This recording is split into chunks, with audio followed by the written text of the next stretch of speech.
ఏమ్మా ఏమంటున్నాడు?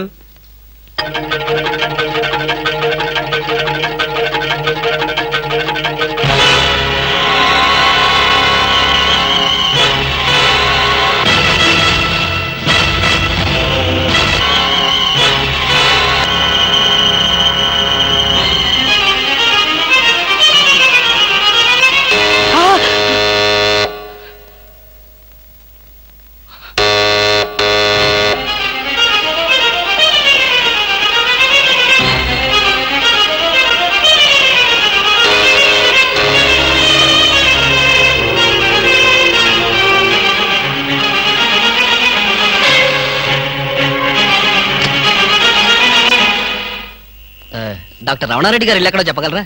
నాకు తెలీదు, కొంచెం పైకి వెళ్ళి అడగండి. పోనీ సుందరం గీత ఎక్కడో చెప్పగలరా? చెప్పాను కదా నాకు తెలియదని. విసిగిస్తారు ఎందుకు? వెళ్ళండి. ఏంటండి అడ్రస్ అడిగితే కూడా అంత కోపడతారు?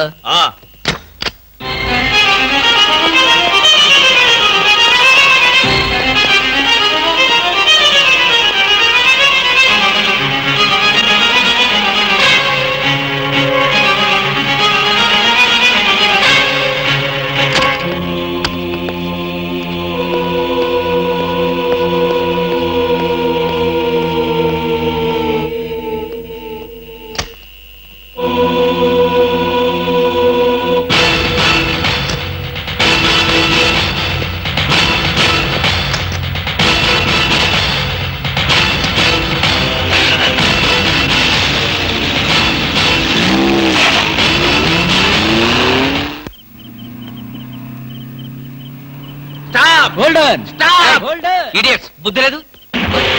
సారీ సార్, మీరా? ఎవరో అనుకుని తిట్టాను. మేమందరిస్తే ఏమనేవాడు? అడ్డగాడితలాగా కారుకు అడ్డం పడితే ఎవరో అనుకుని తిట్టాను సార్. మీరు పోలీసులు కదా, గుడ్ నైట్ చెప్పి వెళ్ళిపోవడమే. అది సరే, నువ్వు అర్ధరాత్రి పూట ఇంత స్పీడ్ గా కారు తోలుతున్నావంటే మాకేదో అనుమానంగా ఉంది. నా మీద మీకు అనుమానం లేనిదెప్పుడు, రాందెప్పుడు? అయితే ఎక్కడికి వెళ్తున్నావు చెప్పా. మా ఫ్రెండ్ కి యాక్సిడెంట్ అయింది సార్. వాళ్ళ నానేమో కారు కింద పడిపోయాడు సార్. వాళ్ళ బామేమో సారీ సార్, మిమ్మల్ని చూసిన టెన్షన్ లో అలా అన్నాను. నేను వెళ్ళకపోతే వాడు చచ్చిపోతాడు. ఒకవేళ మీరు వెళ్ళాక అతను చచ్చిపోతే? సార్ ఏమిటి సార్, నేను ఇంత సీరియస్ గా మాట్లాడుతుంటే మీరు అలా జోకులేస్తారు? మీకు అసలు జాలి లేదు, దయ లేదు, మంచి లేదు. మాకు అలాంటివి ఏమీ ఉండవు. మేము పోలీసు వాళ్ళం కదా. మాకు మీ మీద అనుమానంగా ఉంది. Dicky check. డిక్కీలు చెక్ చేయడం పాత పద్ధతి. ఈ మధ్యంతా సీట్లో తీసుకెళ్తున్నారు. సీట్ చెక్ చేస్తా.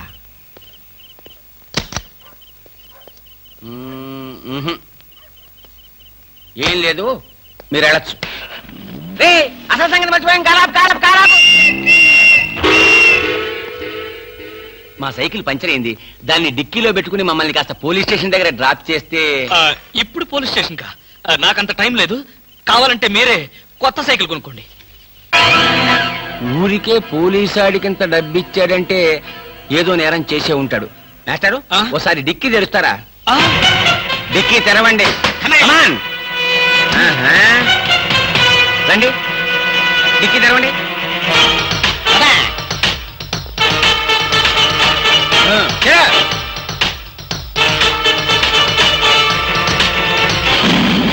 అచ్చా కూని.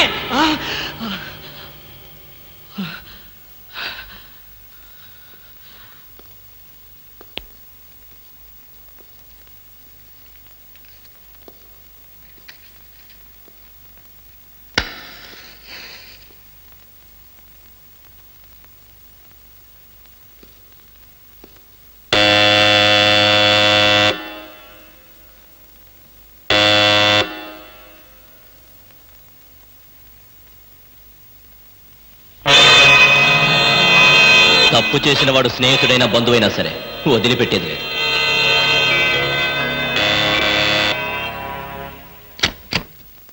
రవి, నువ్వా?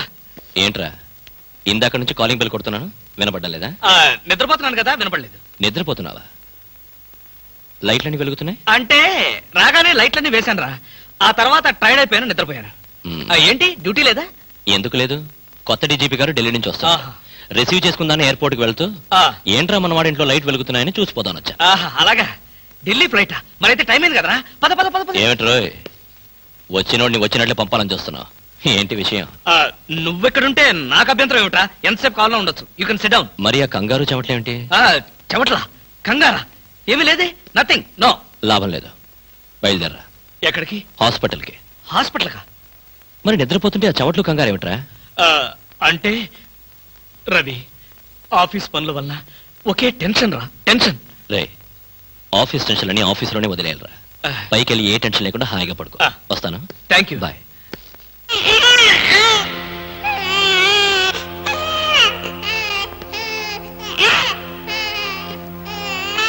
అది టీవీ టీవీ టీవీలో పిల్లాడు ఏడుపుస్తున్నట్టుగా ఉంది. మరి నిద్రపోతున్నాను, టీవీ ఆన్ చేసింది. చెప్పాను కదరా, ఆఫ్ చేయడం మర్చిపోయానని. ఓహో. రవి, నన్ను కూడా అనుమానిస్తున్నావా? అనుమానించడం మా పోలీస్ వృత్తిలో ప్రధాన భాగం.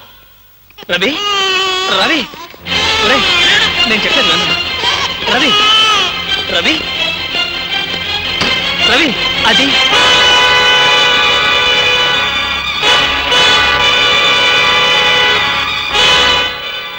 రవి, అలా చూడకరా, అది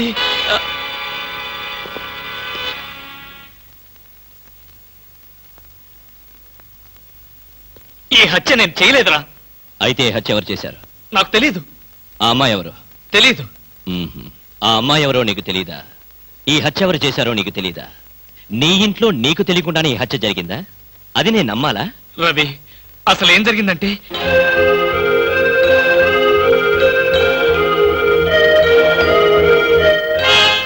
అయిపోయిందా నీ కట్టు కదా? కట్టు కదా అంటే నేను చెప్పేది నువ్వు నమ్మడం లేదా? ఎలా నమ్మమంటావురా?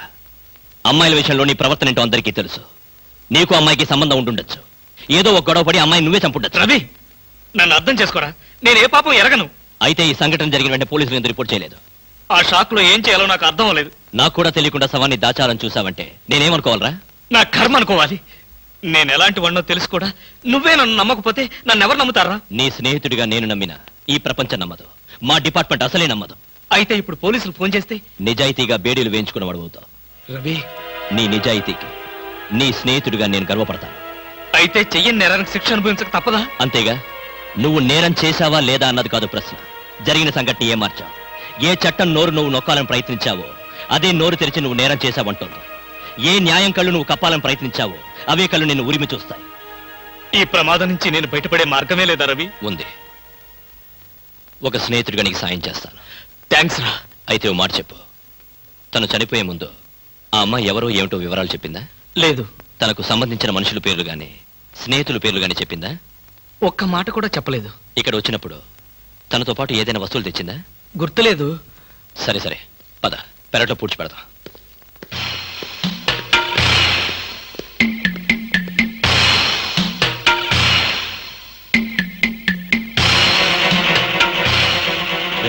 Sentiment food.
అదేమిట్రా?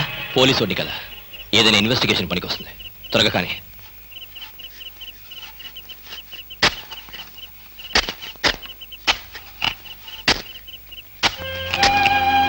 ఒరేయ్, ఆపరా.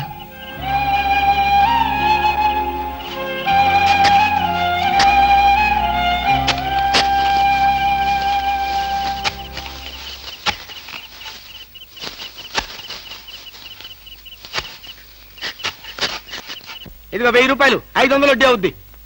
టైరో టైరో టైరో, ఇక్కడ ఆల్ ఇండియా అప్పులో ఫేమ్ సద్గురు కాలంటే ఎవరు? కానలేదు కానండి, సద్గురు నేనేనండి. మీరెవరు బాబు? నేను తెలీదా? షేక్ ముస్తాక్ జబ్బర్ బబ్బర్. పేరు ఎప్పుడన్నా విన్నావా? అంటే పేపర్లో చదవటమే కానీ మనిషితో పరిచయం లేదండి. అతను పెద్ద స్మగ్లర్ కదా? అవును. నేను మా ఇబ్రాహీం దావూద్ జబ్బర్ బబ్బర్ కి బొంబాయి నుండి దుబాయ్ వెళ్లే వాళ్ళ బాబాయిని. మేమిద్దరం దుబాయ్ వెళుతూ మధ్యలో కాఫీ తాగుదామని ఇక్కడ దిగాం. నన్ను వదిలి విమానం దుబాయ్ వెళ్ళిపోయింది. అప్పుడు నేను మీ దగ్గరకు వచ్చి 20,000 అప్పు తీసుకొని దుబాయ్ వెళ్దాం కదా అని ఎయిర్పోర్ట్ నుండి రిక్షాలో వచ్చినాం.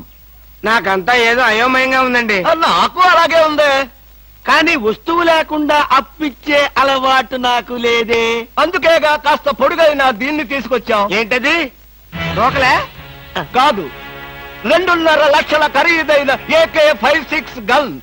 ఆహా, 2.5 లక్షల రూపాయల విలువైన AK-56 పెట్టి 20,000 రూపాయలు అప్పు తీసుకోవాలనుకుంటున్నావా? నేనేమైనా అమాయకుడిని అనుకున్నావా? నా చెవులో పువ్వు పెట్టాలనుకున్నావా? ఇది నిజమైన గన్నేనా? నీకు అనుమానంగా ఉంటే నిన్ను కాల్చి నీ శవాన్ని నీ పిల్లలకి చూపిస్తా. వద్దు బాబు, శవం మీద అప్పిచ్చే అలవాటు నాకు లేదు. నీకు 20,000 కావాల్సింది, ఇలా ఇచ్చేయి.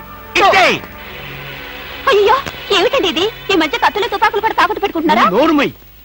ఇలాంటి ఆయుధం చేతిలో లేకే ఇన్నాళ్ళు అప్పులు తీసుకునేవాడికి లోకు అయిపోయాను. పైగా 2.5 లక్షల రూపాయల గన్ను. వాడు వస్తాడు చస్తాడు.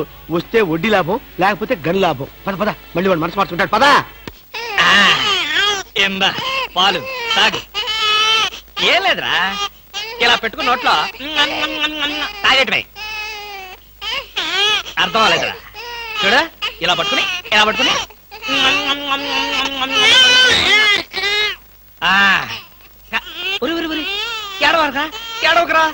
ఏడవకరా. మా అమ్మ గదు, మా నాన్న గదు, పిల్లల్ని ఎలా ఆడించాలో నాకు చేత కాదురా. కొత్తరా. చూడు, నీకోసం ఎన్ని బొమ్మలు కొనుక్కొచ్చాను చూడు. ఇంకా నీకేం కావాలో అన్ని అడుగు. ఏం కావాలంటే అన్ని కొనిస్తాను, ఒక్క మీ అమ్మని తప్ప. అయ్యయ్యో, కోతిని చూస్తావా? కోతి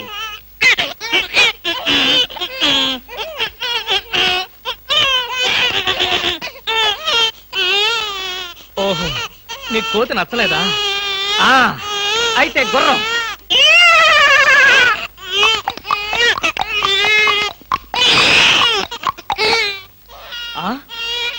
ఇది నచ్చలేదా? నీ బాధ ఏంటో నాకు అర్థం కాదు.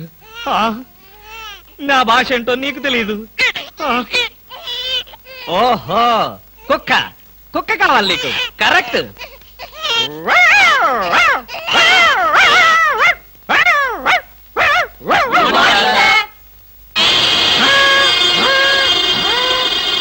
సార్, ఒంట్లో బాగాలేదన్నారు కదా, కుక్కలు అరుస్తున్నారండి. పిచ్చి కుక్క ఏమైనా కరిచిందా? రే సద్గురు, మంచి కుక్కే కరిచిందయ్యా. నన్ను కరిచిన తర్వాతే దానికి పిచ్చెక్కింది. అవును, మీకెవరికి ఆఫీసుల్లో పనులు లేవా? అందరూ చెంబల్లోయలో దొంగల్లాగా నా మీద దాడికొచ్చారు. పనులు లేకపోవడం ఏంటి సార్? మీకు ఒంట్లో బాగలేదంట కదా, ఎలా బాగలేదో ఎందుకు బాగలేదో తెలుసుకుని మీరు మంచం మీద పడుకుని కృష్ణ రామ అంటుంటే చూసి ఆనందిద్దామని వచ్చాం సార్. ఏంటి, నాకు ఒంట్లో బాగోలేకపోతే మీరు ఆనందిస్తారా? అబ్బే, అదిగా సార్, మిమ్మల్ని చూస్తే మాకు ఆనందం. ఏడవకరా. ఇదిగో ఈ పాలు తాగు. తాగు. ఎవరి బాబు? తాగరా, తాగు. ఈ బాబు ఎవరు? ఇదిగో తాగు. ఈ బాబు ఎవరో తెలుసుకుందామని. ముద్దుగా ఉన్నాడు, చాలా స్మార్ట్ గా ఉన్నాడు. అచ్చం నీలాగే ఉన్నాడు. మీ బాబా? ముద్దుగా స్మార్ట్ గా నాలా ఉన్నాడా? అయితే నా బాబే. నీ బాబా? నీకు బాబున్నట్టు ఇప్పటి వరకు మాకు తెలియదే. నువ్వు వచ్చే వరకు నాకు బాబున్న సంగతి నాకే తెలియదు. మరి బాబుకు బాబెవరు? ఏమండి? అదెవరు? ఏమండి? ఏమిటిలా చెప్పా పెట్టకుండా వచ్చేసావు? వీళ్ళంతా ఎవరు? ఈవిడైనా మీ మిసెస్? బ్యూటిఫుల్. ఒక బిడ్డకి తల్లయి కూడా ఇలా స్లిమ్ గా ఎలా మెయింటైన్ చేస్తున్నారు? ఏమండి, నేను తల్లినేమిటి? పోనీ నువ్వు తండ్రివి, నేను తల్లిని. నేను తండ్రిలా? అదే, ఎవరి తల్లి అయినా. ఏం మాట్లాడుకుంటున్నారో మాకు అసలేం అర్థం కావట్లేదు. బాబు, అమ్మా, నేను మా ఆవిడ అన్యోన్యంగా ప్రశాంతంగా పోట్లాడుకోవాలి. ఇక మీరు దయచేస్తారా? వాళ్ళేదో పర్సనల్ గా మాట్లాడుకోవాలనుకుంటున్నారు. వెళ్దాం పదండి. వస్తామమ్మా. ఏమండి, నిజం చెప్పండి, ఎవరి బిడ్డ? మన బిడ్డే. మీ బిడ్డ, మన బిడ్డ? ఇదిగో, ఇలాంటి రెడీమేడ్ అనుమానాలే వద్దు. ఈ బిడ్డకి నేను తల్లిని, నువ్వు తండ్రివి. చిచి, ఈ బిడ్డకి నేను తండ్రిని, నువ్వు తల్లివి. మీ పేరేంటో చెప్పండి. కృష్ణమూర్తి. మీకేం పిచ్చి పట్టలేదు కదా? బాలేదనివే. అసలు ఏం జరిగిందంటే, నా ఫ్రెండ్ చక్రపాణి అని ఉండేవాడే. నీకు తెలుసులే, నువ్వు మర్చిపోయి ఉంటావు. వాడి భార్య ఈ బాబుని హాస్పిటల్లో ప్రసవించి పాపం చచ్చిపోయింది. పాపం. ఏం చేస్తాం, కర్మ. హాస్పిటల్లో భార్య ప్రసవించిందని తెలిసి ఎంతో ఆనందంగా బైక్ మీద వెళుతున్న చక్రపాణి లారీ యాక్సిడెంట్ లో చనిపోయాడు. ఆ విషయం తెలిసి పరిగెత్తుకుంటూ హాస్పిటల్కి వెళ్ళాను. భార్యాభర్తల శవాల పక్కనే బోరు బోరుమని ఏడుస్తున్న ఈ పసిబిడ్డను చూశాను. మనసు ఉండబట్టలేక వెంటబెట్టుకుని తీసుకొచ్చాను. నేను చేసింది తప్ప? తప్పు కాదండి, నిజానికి మీరు చాలా మంచి పని చేశారు. మీది ఎంత జాలిగుండండి. అవును. బాబు ఎంత బుద్ధిస్తున్నాడండి. ఒరేయ్, ఇక్కడి నుంచి మీ అమ్మను నేనే. ఒకసారి నన్ను అమ్మని పిలువు. నువ్వు బుజ్జి కదూ, నా బంగారు కదూ, ఒకసారి నన్ను అమ్మని పిలువురా. మరీ అంత తొందర పెడితే ఎలా బామా? నిన్నేగా వాడు పుట్టింది. అరే ఎంత పని చేసావురా. భలే మంచి పని చేశాడులే. ఆ మాత్రం ఛాన్స్ నాకు లేకుండా పోయింది. ఊరుకోండి. నిజం బామా, పిల్లల మీద ఎన్నిసార్లు వచ్చబోస్తే అంత ప్రేమ ఉన్నట్టని పెద్దలు చెప్పారు. మీకు చెప్పారా? నాకు చెప్పలేదులే, ఎవరితోనో చెప్తుంటే విన్నా. చాలండి కథలు. మీరు బాబుని చూస్తుండండి, నేను వెళ్ళి స్నానం చేసి వస్తాను. చూస్తూనే ఉంటాననుకో, దానికేం భాగ్యం గాని. బామా బామా, అబ్బా చూసుకుంటాను. రే అప్పడిగితే నన్నే కొడతావరా? ఎన్ని గుండెలరా నీకు? ఇవాళ నువ్వు నేను తెలిపోవాలి. ఉండరా రే. అబ్బబ్బా, ఎందుకండి పాట డబ్బుల కోసం వాడుకోకూడవా? వాడు అసలే చెంచులు కూడా దాదా